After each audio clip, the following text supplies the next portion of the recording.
Ya, selamat sore semuanya. Semoga dalam keadaan sehat, semangat, tetap menjaga kesehatan, mengikuti protokol kesehatan yang ditetapkan pemerintah, yaitu cuci tangan, jaga jarak, yang masih aktivitas di tengah keramaian juga menggunakan masker. Karena pandemi masih berlangsung dan entah kapan vaksinnya bisa ditemukan. Oke. Jumpa lagi dengan saya Muhammad Jaziri, pemimpin redaksi majalah Franchise Indonesia dalam Afid Talk volume 4. Tema kita kali ini cukup menarik bagi para pengusaha, khususnya yang bergelut di dunia retail atau usaha yang ingin mengembangkan jaringan lebih besar. Karena tema yang kita angkat kali ini adalah mengupas franchising sebagai konsep distribusi. Ada pepatah yang mengatakan bahwa barang siapa yang menguasai distribusi, maka dia menguasai pasar. Pepatah ini benar adanya karena banyak para pemain bisnis yang menguasai jalur distribusi, kemudian dengan mudah menjadi penguasa pasar. Contohnya minimarket. Kita tahu bahwa ada dua merek besar, yaitu Alfamart dan Indomart, yang menguasai jalur distribusi minimarket di Indonesia. Jaringan mereka sudah tersebar di seluruh Indonesia, sehingga dengan mudah mereka mendekati konsumen, maka dengan mudah pula mereka menjadi pemimpin pasar di sektor bisnisnya masing-masing. Nah, berbicara distribusi, Pak Anang ini sebelum menjadi Ketua Asosiasi Franchise Indonesia cukup punya pengalaman yang panjang di dunia distribusi. Beliau pernah bekerja menjadi profesional di sebuah perusahaan distribusi terbesar Indonesia yang menangani produk susu sehingga menjadi penguasa pasar sampai saat ini. Selain itu, Pak Anang juga pernah membangun sebuah usaha minimarket, kalau nggak salah namanya 3M. Nah, minimarket ini cikal bakal menjadi jaringan minimarket di Indonesia ya. Pola konsepnya yang dibangun Pak Anang ini. Itu semua terkait dengan jalur distribusi. Nah, bagaimana membangun jalur distribusi di tengah persaingan yang sangat ketat, di tengah era yang semakin digital. Mari kita sama-sama ngobrol dengan Pak Anang terkait dengan tema tersebut.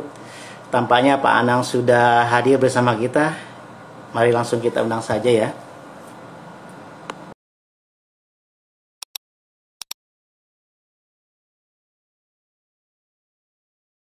Ya, Pak Anang, selamat siang Pak Anang. Sehat Pak? Selamat sore. Ya. Ya. Apa kabar?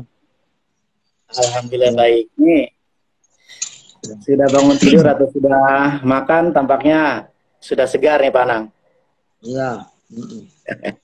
Ya Pak Anang, kita kali ini mau ngobrol ya tentang bagaimana franchising sebagai konsep distribusi. Karena kita tahu bahwa usaha franchise tidak lepas dengan yang namanya jaringan distribusi ya Pak Anang ya.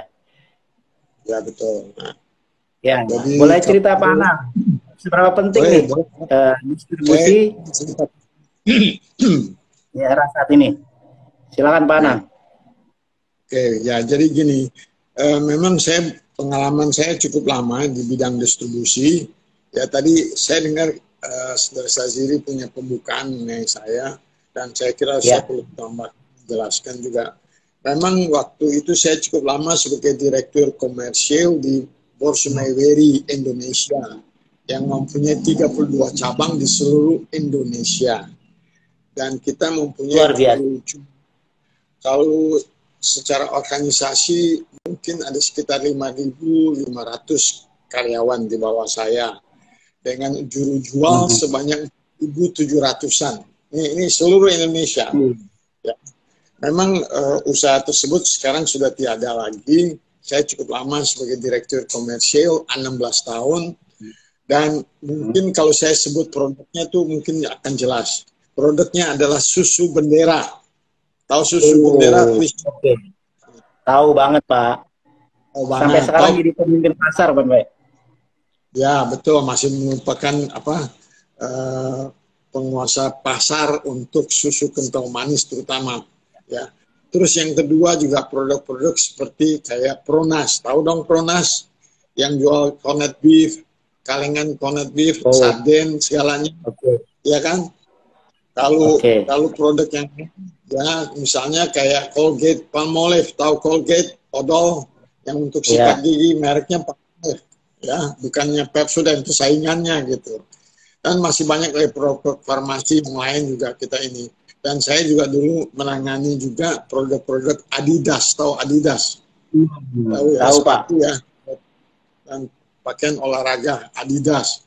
Satu lagi juga yang saya perlu sampaikan juga, saya juga menangani sebagai distributor untuk Pepsi Cola. Pepsi Cola saingan dari Cola gitu ya. Ya inilah, memang kalau kita bilang franchising itu bukan semata apa yang tadi kita pernah bahas bahwa franchising secara tata bahasa memang dipakai sama seperti licensing, tetapi arti franchising dan licensing itu lain loh. Kalau licensing lebih mengarah ke produk dan kepada brand, ya, haki lah. Ya. Sedangkan kalau franchising lebih banyak ke usaha, bisnis, jadinya usaha. Tetapi juga franchising itu adalah sebagai konsep distribusi juga, jangan lupa. Jadi kita tahu bahwa kalau mata rantai distribusi di Indonesia tuh panjang sekali karena negara kita tuh negara kepulauan, ya. Jadi mulai dari pabrik ke distributor tunggal, distributor yang dikuasai, yang di authorize, grosir, semi grosir, pengecer. Jadi cukup panjang mata rantai di Indonesia. Karena jangan lupa, ya, Indonesia diibaratkan atau sama dengan Eropa misalnya. Kira-kira besarnya sama. Tetapi kita lebih masalahnya karena kita ada banyak laut antar pulau. Ada inland sea-nya gitu ya. Jadi kalau kita tahu bahwa produk distribusi biasanya tuh jalan dari produsen sampai ke konsumen tuh kalau mata rantai melalui jalur distribusi, misalnya untuk daerah katakanlah Suri, kita bilang Samarinda, itu panjang sekali. Tidak bisa ini, tetapi memang ada cara yang lain juga, yaitu misalnya dari pabrik atau mungkin distributor tunggal dia langsung ke supermarket, tapi itu cuma bisa di kota-kota besar, tuh ya kan, supermarket langsung. Nah jadi atau department store juga bisa, ya jangan lupa tuh memang jadi konsep distribusinya bisa konsep distribusi jelas bahwa itu nantinya akan yang masih juga terjadi ada dibikin suatu usaha franchise, misalnya dari produsen, ya, atau penyalur tunggal ke franchise. Nah, itu bisa langsung kan. Contohnya, silakan apa mau tanya apa? Karena mungkin lebih diceritakan lebih lebih detail ya. Ada berapa macam model distribusi Pak yang dikenal ya di industri bisnis Pak? Terutama di Indonesia ini kan agak susah Pak ya membangun jalur distribusi. Bisa cerita Pak? Enggak, saya masih mau memperkenalkan diri dulu juga. Tadi saya ngomong mengenai salah isinya distribusi. Jadi tadi kan saudara Saziri juga menjelaskan juga bahwa saya tuh pernah memang bukan pernah saja, memang itu yang saya pernah tekuni bahwa ada yang dinamakan Kimo 3M, kios modern, Trans Mustika Citra. Memang itu konsep saya, jangan lupa loh. Jadi ini mungkin kalau saya sebut 3M tuh orang mungkin nggak begitu, tetapi turunannya itu yang sangat penting. Saya bisa mengatakan sini jelas turunannya sampai sekarang masih ada, yaitu Indomaret dan Alfamart. Ayo. Ya. Jadi 3M ini pelopor ya, bisa dibilang dulu Pak ya, pelopor minimarket di Indonesia. Wah, jaringannya sedikit. Dari itu. Ya Pak. Kemudian turunannya itu berlanjut ya. Ya waktu zaman itu kan teman-teman saya tuh banyak yang ke Sarimi.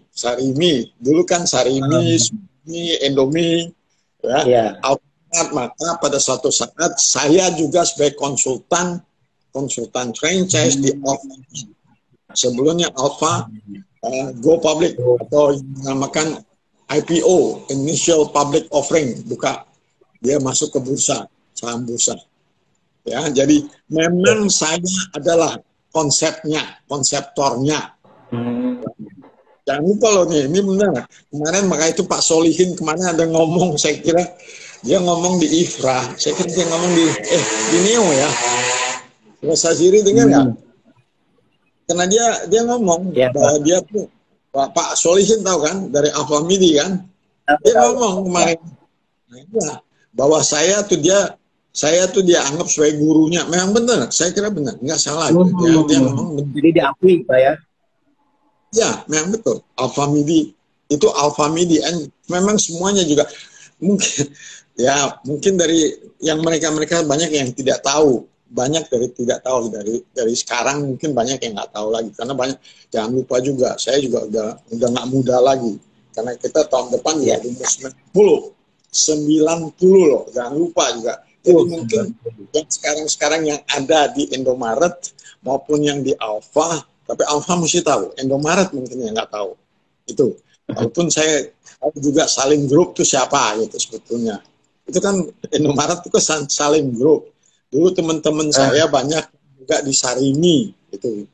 Ya, ini perlu saya terangkan. Jadi distribusi ini memang cukup panjang di Indonesia. Nah, contohnya ya, kalau kita bilang bisa kita mulai dengan pompa bensin SPBU, itu juga bisa dikatakan ya contoh dari suatu produk ya, dalam hal ini bensin dari Pertamina sampai kepada SPBU ya. Itu kan juga pakai nama Pertamina, ada juga yang pakai nama Shell, ada juga yang pakai mobil ya segalanya. Itu satu. Juga kita lihat ya dari pompa bensin sampai ke dealer-dealer mobil juga ada, kita lihat juga. Ya, kemudian kita lihat juga untuk yang saya pernah singgung juga, yang kita juga pernah, yaitu dari Coca-Cola dan Pepsi-Cola. Nah, kalau lihat dari ininya juga ya, konsep distribusi franchise itu memang harus punya jalur tertentu kalau mau dijadikan usaha franchise. Nah, itu memang punya ilmu tersendiri untuk bisa mengembangkan jadi usaha franchise. Ya. Nah, kita bisa lihat contohnya tuh dengan Alfa dan Minimarket juga daripada Indomaret. Ini memang mau mesti nyebut merek lah. Ya, jadi memang itu dengan suatu sentra distribusi, itu awalnya tuh sentra distribusi yang menjadikan bahwa usaha ini ada di suatu daerah misalnya, karena nggak mungkin tanpa adanya sentra distribusi, ya baru bisa dibawakan produk-produk itu dan didirikan suatu usaha. Misalnya kalau mau mendirikan suatu usaha minimarket di misalnya katakan di Pangkal Pinang, ya nggak bisa hanya cukup mendirikan satu sentra distribusi dengan satu gerai dulu, ya nggak mungkin. Ada persyaratan daripada jumlah gerai yang disupply tentunya, kalau nggak kan akan jatuh mahal sekali gitu. Nah itu yang seringkali orang mungkin lupa gitu. Jadi itulah yang saya mau mengatakan bahwa distribusi dalam bidang produk ataupun jasa ya bisa kita lihat juga menjadi usaha franchise. Jadi kalau gantinya mata rantai yang begitu panjang sampai 5 mata rantai, terus yang kedua sampai dari produk yang buat produk sampai kepada supermarket, tapi bisa juga daripada produk produsen sampai kepada franchise. Contoh-contohnya yang pernah kita lihat ya, nanti saya juga akan bahas. Misalnya kita lihat bahwa ada produk ya, ada yang namanya shop and drive, benar ya? Ya. Tahu ya, shop and drive itu franchise ya. Dulu kan juga ada shop and drive ya. Itu shop and drive itu kan franchise. Tetapi produk yang dibawa oleh itu adalah produk-produk daripada Aspira, ya kan? Spare parts Aspira, Astra, ya kan? Nah, itu tadinya mereka menyalurkan dengan pola yang kita awal pertama, yaitu mata rantai yang panjang. Ya, jadi distributor, terus ke grosir, terus ke dealer, segala sampai ke pengecer.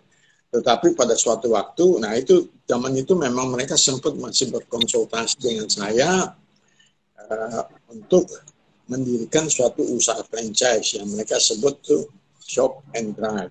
Waktu itu banyak dealer-dealer daripada Shop and Drive itu tidak menyetujui katanya, tapi mereka minta bantuan saya untuk memberikan suatu pandangan kepada para dealernya mereka. Memang saya sempat bantu gitu. Ya mungkin yang sekarang juga Shop and Drive yang sekarang mungkin manajemen mereka udah nggak tahu, itu zamannya Pak Herfian sih, Pak Herfian segalanya udah lama itu jadinya. Jadi memang produk-produk Aspira itu dibawa melalui Shop and Drive dengan catatan tentunya Shop and Drive itu tadinya tuh produk-produk Aspira itu dibawakan melalui dealer dan pengecer. Nah, banyak dari dealer itu ditawarkan usaha franchise, menjadi franchisee. Mereka mengadakan keberatan karena biasanya mereka kan mainnya partai besar, jual dalam partai besar. Sedangkan kalau dia jadi franchisee, dia jual dalam partai kecil, satuan kecil. Tetapi jangan lupa nih. Saya itu yang waktu itu saya juga sempat beritahukan para dealer daripada Aspira, kalau manfaat mereka sebagai franchisee adalah karena mereka berhubungan langsung dengan pelanggan, langsung dengan konsumen, langsung dengan customer. Itu yang sangat penting. Jadi dia dengan demikian keinginan daripada konsumennya apa, atau perilakunya, behavior yang dari konsumen itu gimana untuk produk-produk Aspira ini, sehingga dengan demikian sebagai dealer dan juga sebagai franchisee mereka akan dapat banyak manfaat. Itu yang itu saya berikan. Itu saya diminta oleh manajemennya daripada Aspira dan Shop and Drive waktu itu. Untuk saya bicara dengan para dealer. Saya masih ingat, saya diminta untuk menyampaikan itu dan mereka minta saya melakukan hal itu. Itu ya, jadi memang bisa seperti itu dan kita juga bisa lihat. Nah, itu juga bukan di situ saja, juga banyak lagi kita yang lihat. Kayaknya ada produk daripada, saya perlu menyebut merek memang, Le Monde. Tahu Le Monde, pakaian bayi. Ya, itu juga tadinya juga jalurnya tuh bisa panjang, tapi bisa juga dia ke department store. Ya, yang mereka lakukan ya, ke department store, tetapi dia satu waktu juga pernah ke arah franchising. Jadi dia memanfaatkan distributor, konsep distribusi dalam franchising ini. Jadi menjual produk dari Le Monde itu, mereknya pakai Le Monde, dan saya kira juga mereka ada di mall-mall, saya kira ada. Ya. Yang mereka jalan, saya kira sampai sekarang mereka juga masih ada.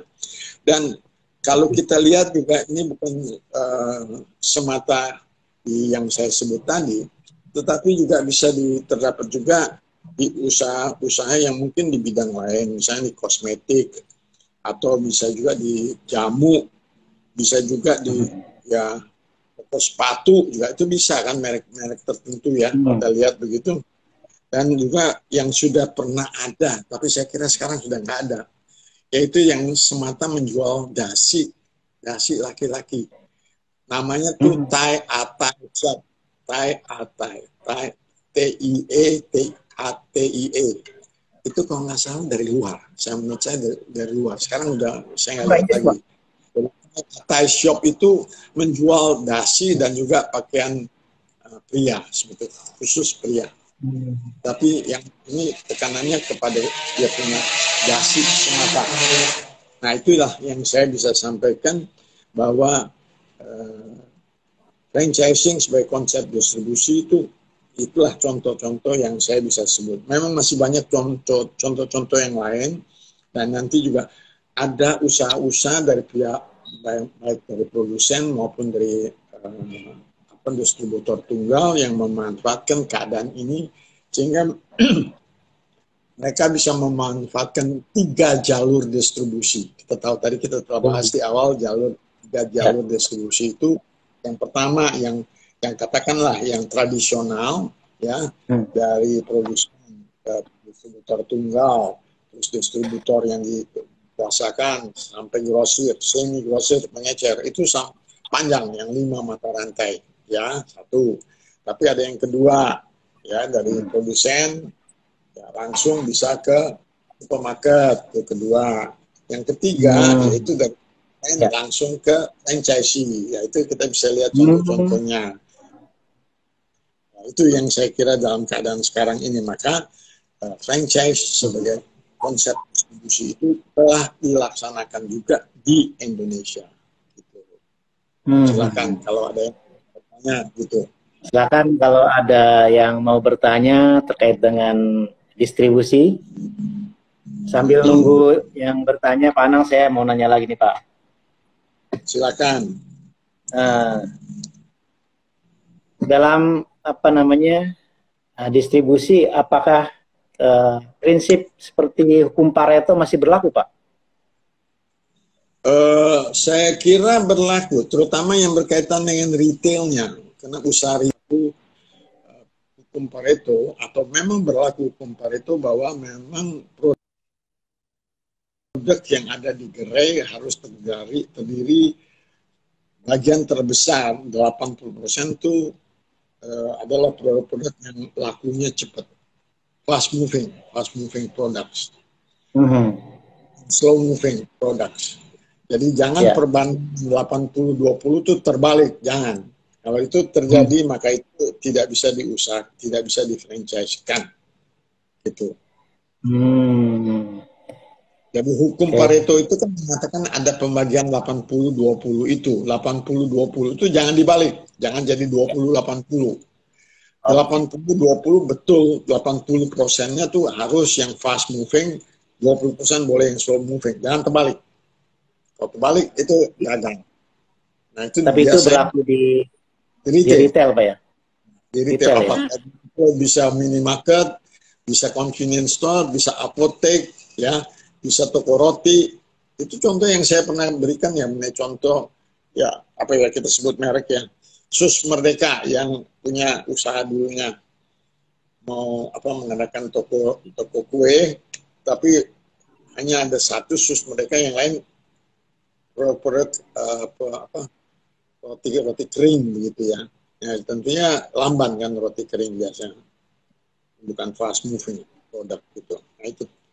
Oke Pak, sebagai jaringan distribusi nih Pak, apakah kekuatan franchise dibandingkan dengan konsep distribusi lain Pak?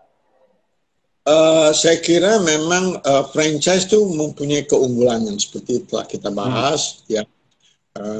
Sebagai juga kalau produk-produk yang licensing juga mempunyai keunggulan-keunggulan, terutama yang berkaitan yang kita tahu lah dengan hak paten, hak cipta, desain industri, rahasia dagang.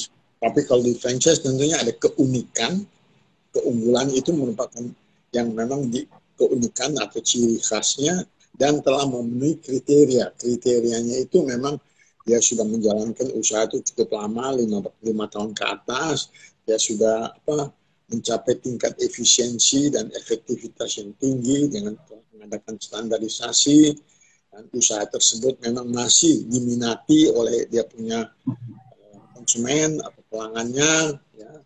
Jadi mempunyai consumer base, dan dia juga memang masih mempunyai daya tarik, ya, sehingga bagi franchisee ya peluangnya cukup baik sehingga perusahaan itu masih profitable, masih menguntungkan gitu tentunya.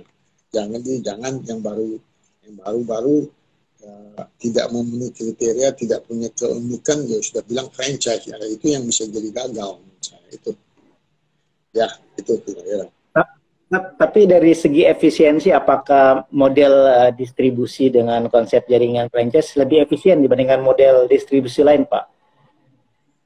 Saya kira tergantung juga penguasaannya itu, karena kalau franchise kan penguasanya tuh kalau memang ada franchisee di daerah yang mau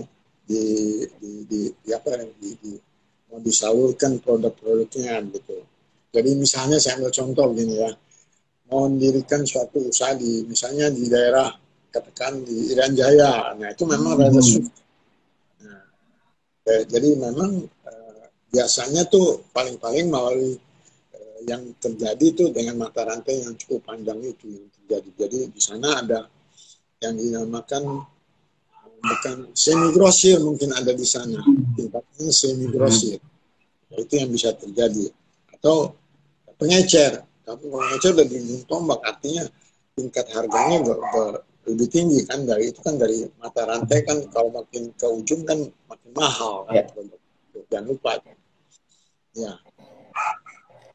Pak Anang, kan sudah punya pengalaman yang panjang Pak ya di dunia distribusi. Nah, Ya. biasanya kendala apa saja Pak dalam mengembangkan jaringan distribusi di dunia bisnis ini, kendalanya apa saja nih? Oh, cukup banyak kalau itu sih. Jadi memang penguasaan daripada bidang jalur distribusi itu ya, terutama yang berkaitan dengan yang kita sebut distribusi fisik dan distribusi pemasaran. Ya, karena distribusi fisik itu adalah dalam hal angkutan. Saya ambil contoh gini, kalau kita mau kirim barang, ini mau menyalurkan barang, mendistribusikan barang dari Jakarta ya ke Samarinda misalnya. Saya ambil contoh itu kan nggak mudah, apa dengan pesawat yang nggak mungkin mau mahal kan. Atau yang kedua dengan kapal laut nggak ada yang jalankan pelayanan langsung dari Jakarta ke Samarinda kan, nggak ada kan Samarinda masuk ke dalam kan. Yang ada ya tahu nggak gimana. Nah itu yang saya ngalamin tuh, itu dengan yang dinamakan membawa produk pakai kapal perahu. Tahu kapal perahu itu kan nggak memenuhi persyaratan asuransi. Jadi perusahaan asuransi tidak berani untuk menerima produk yang kita salurkan atau kita kirim melalui perahu laut itu. Nah, mereka nggak akan mau. Jadi yang terjadi hitung-hitungannya secara faktanya 10 kapal 1 tenggelam loh. Itu hitungannya gitu loh. Jadi artinya cukup mahal. 10%. Artinya kan kalau 10 kapal yang dikirim 1 kelebu kan artinya kan 10% kan. Mahal kan 10%. Insurance, biaya asuransi 10% kan mahal. Nah, itu. Memang sekarang diharapkan ya jangan lupa kalau dulu ya, sampai saya kira sekarang masih berlaku juga. Biasanya mungkin kita bisa kirim dari mana Jakarta sampai ke Balikpapan. Walaupun arahnya ke Samarinda. Samarinda kan masuk ke dalam lagi kan. Nah, itu kan naik lagi perahu yang antar yang pulau ya, atau yang di sungai lah ya. Nah, itu baru sampai ke Samarinda. Itu biasanya baliknya memang perusahaan angkutan itu ya, apakah perahu atau apa segalanya tuh mau nggak mau supaya dia pulang tidak kosong, maka dia ngambil juga ya produk pertanian dibawa ke daerah yang jadi itu mau itu yang terjadi. Dan untuk itulah maka jatuh dia punya biaya pengangkutannya tuh mahal. Biaya angkutan untuk ya ini yang bilang fisik itu, distribusi fisik itu yang halnya tuh sering jangan lupa. Dalam perjalanan kan bisa terjadi segala macam tuh, pencurian, ini segalanya ya, yang terlalu lama di jalan segalanya, atau mungkin ada yang mogok atau gimana kan kita nggak tahu.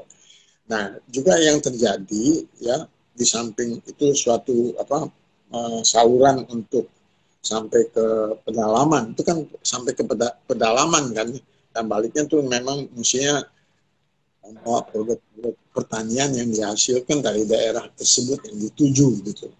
Nah itu juga memperhitungkan biaya-biaya tambahan untuk itu sekarang. Nah memang di Samarinda kayaknya belum bisa mendirikan suatu usaha franchise, belum bisa. Nggak tahu sekarang, kalau memang mungkin sudah baik jalur ininya, jalanannya mungkin bisa mestinya.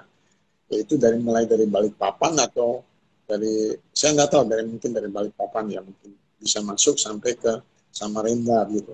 Ini contoh yang kita lihat secara fisik bisa situ gitu. Jalur distribusi itu yang perlu distribusi fisik dan juga distribusi pemasaran. Jadi pemasarannya itu juga yang penting. Jangan lupa dalam arti distribusi itu bahwa barang itu, produk tersebut dibawa dari pabrik sampai ke depan konsumen. Itu yang tugasnya tuh itu, ya. distribusi. Itu fisik Pak ya, distribusi fisik ya. Itu fisik kan, tetapi ilmu marketingnya harus berjalan kan. Ini kan mau Nah, nggak mau bagaimana Pak? harga yang tepat, ya, jalurnya sampai di bidang mana. Jangan lupa ini kita nanti akan sampai kepada jenis-jenis usaha ya. Jadi kalau produk-produk ya, saya lihat kemarin, nanti saya tambahkan, itu ada usaha-usaha misalnya yang mau bawa produk-produk makanan, misalnya PND, produk nutrition and drink. Itu kan biasanya tuh produk makanan dan minuman, ya, PND, ya. Kedua ada yang kemudian produk kelontong tuh groceries, ya, ya kan ada kan. Yang ketiga juga ada apa? Produk OTC, produk OTC over the counter, jadi biasanya obat-obatan, vitamin segalanya, ya, suplemen. Dan kemarin yang saya lihat, yang saya dengar juga Alfamidi mulai dengan yang namanya dandan ya. Nah itu dandan itu sebetulnya saya sebutnya tuh dia pada produk pribadi, personal product. Sebetulnya produk-produk pribadi itu adalah misalnya baik untuk wanita maupun untuk pria. Misalnya odol, sikat gigi, cukur, atau untuk ibu-ibu apa saya nggak tahu bedak. Minum Pak, minum. Sebentar ya. Ya, silakan Pak. Ya, teman-teman majalah franchise yang mau bertanya seputar distribusi, silakan. Sepertinya sepi aja nih yang nanya nih. Biasanya yang nanya lumayan banyak. Apakah temanya cukup sedikit berat? Sambil nunggu Pak Anang, ya jadi, Pak Anang nampak sudah siap.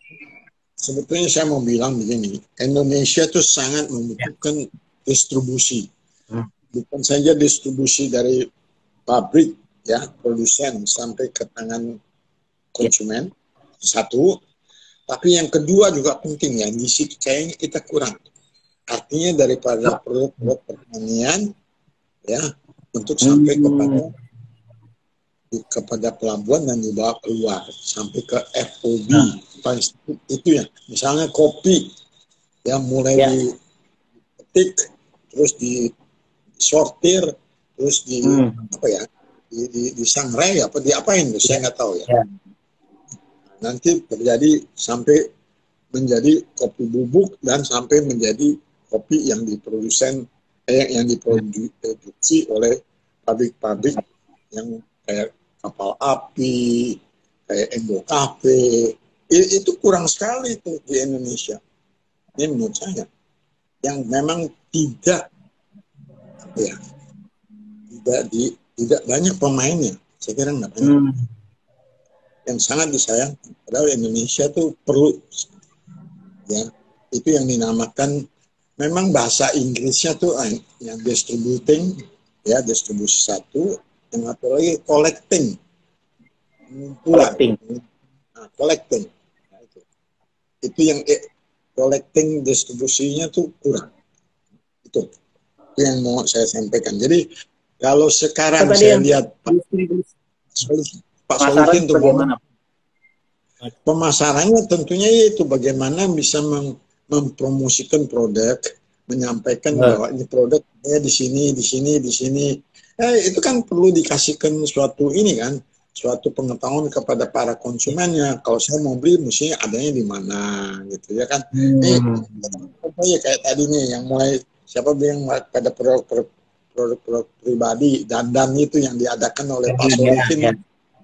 Ya kan, saya kira. Jadi itu ya di mana mesti bisa diperoleh, apakah ada juga di apotek, ya mungkin ada juga mungkin di di department store, ya bisa juga kan.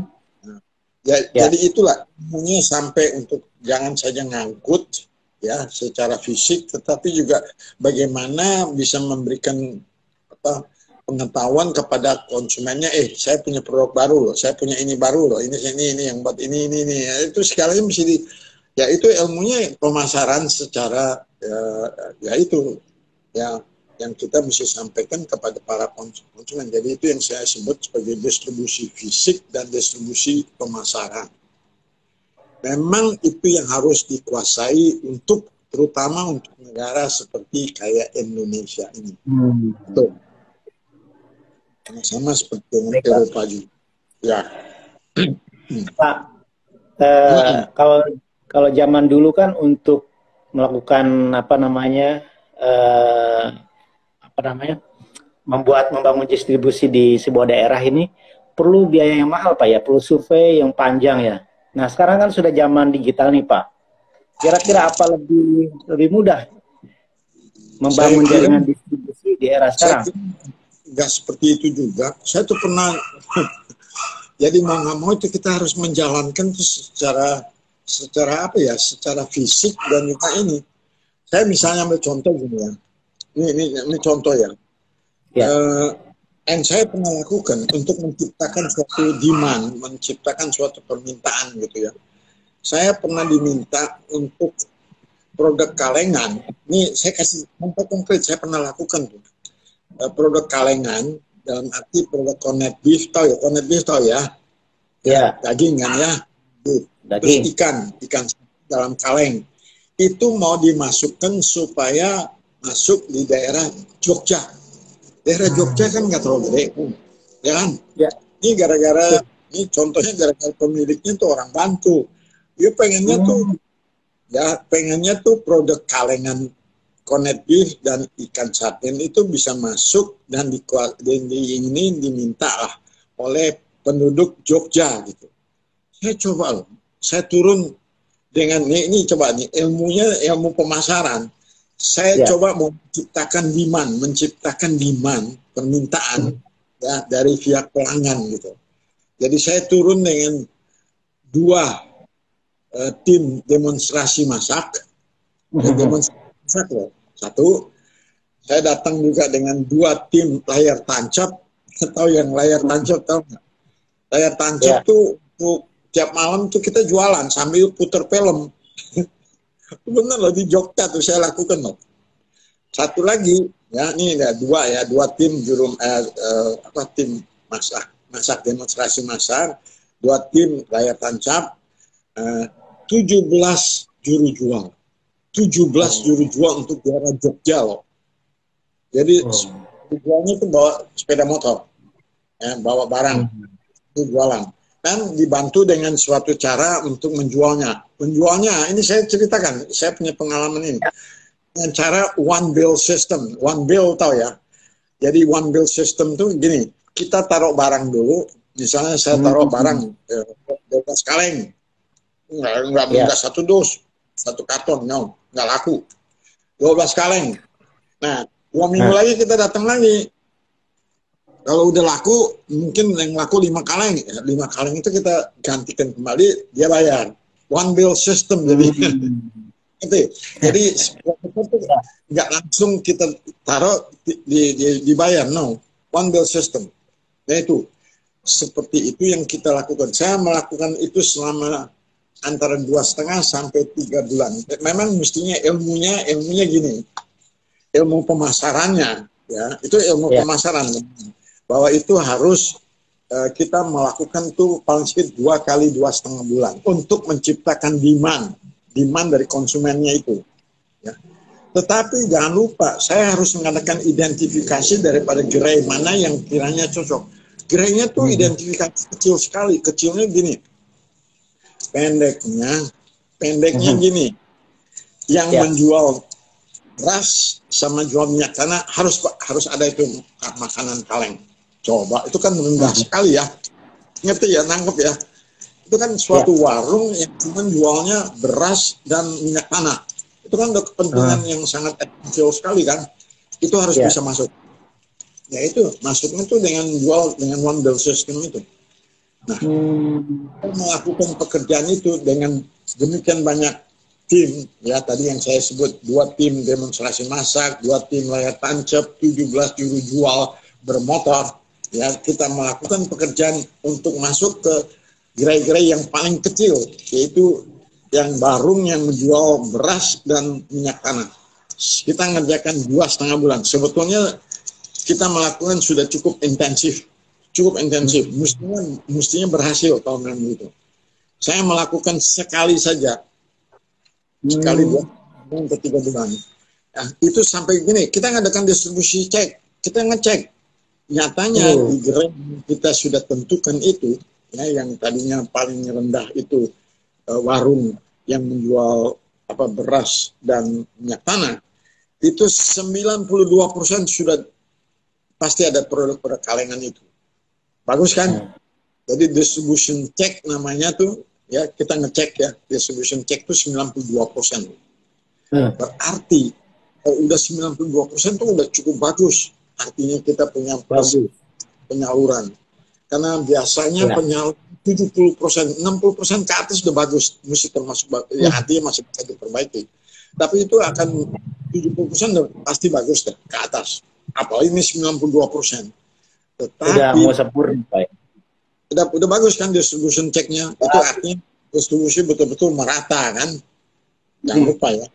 Kita jual produk kalengan. Nah, nyatanya 2,5 bulan, 3 bulan kemudian kita ngecek, itu masih ada seperti itu, dan kita ngecek lagi kan, itu yang terjadi demand itu nggak muncul, permintaan itu yang kita harap nggak terjadi. Kenapa itu, Pak? Nah, itu kenapa? Memang daya belinya nggak ada. Daya beli, jangan lupa daerah sana makanannya tiwul, benar apa enggak? Betul. Zaman dulu ya, Pak. Iya, tahun 80-an, bro. Tahun 80-an. Tahun 80. Saya lakukan 1980. Nah, memang sebetulnya diharapkan sudah bisa menciptakan demand, tapi tidak terjadi. Nah, itu karena daya belinya nggak sampai ke situ. Dengan kata lain, memang untuk terutama ya kalau daerah-daerah yang di luar kota juga ya sudah susahnya bukan main. Posisinya jangan lupa. Begitu kita pada akhir 3 bulan, kita coba lihat ya. Hampir mau total loss. 90% tuh, saya masih ingat kerugian itu, waktu itu 176 juta. Saya masih ingat. Cukup gede untuk ukuran itu loh. Pada tahun 80-an ya, Pak ya? 1980-an. 176 juta. Saya masih ingat tuh angka, karena saya tahu saya melakukan. Kita turun dengan begitu banyak orang, personal begitu banyak, kan cukup 17 tambah berapa. Demonstrasi masak paling sedikit 5 orang. Layar tancap tuh minimum 4 orang. Layar tancap tuh minimum 4 orang. Coba bayangkan, kita turun dengan suatu armada lah, yang cukup besar begitu. Tapi hasilnya sesudah 3 bulan, yang terjadi tahu apa? Begitu mulai dengan penagihan, dibuntut, wah macam-macam yang terjadi. Orangnya sudah nggak ada, atau warungnya udah pindah, pemiliknya udah berubah, segalanya nggak bisa ditagih, orangnya nggak ada lagi di situ, produknya juga ada nggak jelas kemana. Jangan lupa, juru jual kita juga ikut main. Itu yang terjadi. 176 juta tuh pada waktu itu cukup gede. Untuk sekecil banget, Pak. Itu yang saya mau sampaikan. Jadi itu jalur distribusi. Jadi membangun jalur distribusi nggak gampang ya, Man, dulu, Pak ya. Itu yang contohnya itu jelas yang saya lakukan itu, menciptakan demand. Menciptakan demand itu ya. Tapi kalau sekarang masih seperti itu, Pak, pola-pola ininya apa namanya?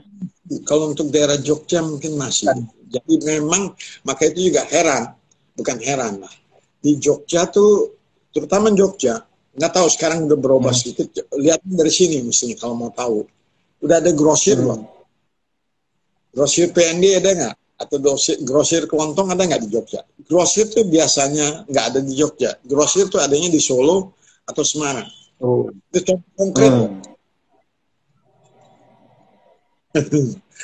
Nah, yang saya mau teruskan mengenai ini yaitu kita udah nggak, tapi saya kira perlu. Jadi manfaatkanlah jalur distribusi ini, ya. kita tahu. Jadi misalnya ada produk-produk tadi yang kita lihat awalnya ya apa misalnya jualnya melalui dealer dan pengecer, kan itu yang terjadi kan. Ya, ya. Tapi kemudian Betul. yang bisa terjadi yaitu kita melalui franchise atau bisa juga kita melalui supermarket. And Anda memang usaha-usaha atau perusahaan-perusahaan yang memanfaatkan tiga jalur ini, betul itu. Jadi misalnya Ada Pak ya tiga jalur itu Pak. Nah, jadi misalnya saya nyebut tadi ya, tadi pernah kita sebut apa ya? Kita ambil itu, misalnya produk ini ya, yang saya sebut nanti dong. Nanti saya ingat, memang ada beberapa produk yang saya lihat memang memanfaatkan itu. Produk Häagen-Dazs tahu ya? Häagen-Dazs memang dia buka outlet gerai ya, franchise, semacam franchise mestinya. Ada kan? Oh ada, Häagen-Dazs ada ya. Tetapi dia juga masuk ke supermarket kan? Ada ya, masuk ke supermarket ya. Ada juga dia masuk ke ya ada juga di minimarket saya kira, semacam convenience store. Saya lihat kayak di di ini Allfresh ya. Jadi memang manfaatkan ketiga jalur yang kita sebut tadi, yaitu jalur mata rantai panjang, jalur supermarket atau depot store, ya, dan jalur franchise. Itu yang saya lihat juga gini, ada produk, ya, paksa saya nyebut merek ya, RH21. Dia kan tadinya jual krim, produk toh. Dia kan dia punya pengecer, dia punya dealer, tetapi dia sekarang bikin klinik kan. Klinik yang dia bikin ya sebagai klinik untuk kulit, ya kan? Ya, itu franchise sebetulnya, sebagai franchise. Ya. Tapi saya kira masih ada produk-produk yang lain juga yang memang memanfaatkan ini keadaan ini. Jadi tiga jalur itu dimanfaatkan, Pak, gitu. Jadi ya contohnya kayak apa tadi kita lihat ice cream Häagen-Dazs gitu. Ya, dia punya franchise, dia punya masuk ke minimarket, supermarket, ya, dan dia juga ada yang melalui dealer. Ya. Silakan, ada yang mau bertanya? Ya, silakan yang mau bertanya seputar distribusi dan franchise. Nampaknya masih banyak yang senang menyimak, menikmati penuturan Pak Anang nih. Ya, saya nanya Pak ya. Ya, kenapa Pak? Ya. Oke, kalau di jalur franchise Pak nih, biasanya hambatannya dalam mengembangkan jalur distribusi itu apa Pak? Kalau menurut saya pertama-tama tentunya produknya sudah memang diterima. Nah, itu nomor satunya. Karena kalau itu masih kita adakan promosi, masih mengadakan kayak yang saya lakukan di daerah Jogja itu kan masih harus dimatangkan dulu mengenai penerimaan dari pihak konsumennya, dari pihak pelanggannya itu ini bisa menggunakannya ya atau tidak. Mungkin ada keberatan harga dan sebagainya gitu. Itu yang perlu dimatangkan, bisa diusahakan di franchise kan. Jadi misalnya contohnya resepnya Dr. Roni misalnya, tadinya krim yang buat jerawat gitu. Itu kan dia nyalur melalui dealer dan pengecer. Tapi dia mau bikin klinik. Nah, kliniknya itu memang musuhnya menarik karena memang produknya tuh bisa mengobati jerawat untuk anak-anak muda, misalnya itu bisa. Ya, itu bisa. Kalau di kuliner ya, franchise kan banyak kuliner Pak ya. Ya perlu yang diperhatikan apa nih dalam membangun jalur distribusi, mungkin membangun kitchen sentral atau logistik apa gitu? Oh, kalau ini memang betul, kalau memang jalurnya jalur distribusi yang mau dimanfaatkan, mau nggak mau ilmu logistiknya tuh harus sangat berperan sekali.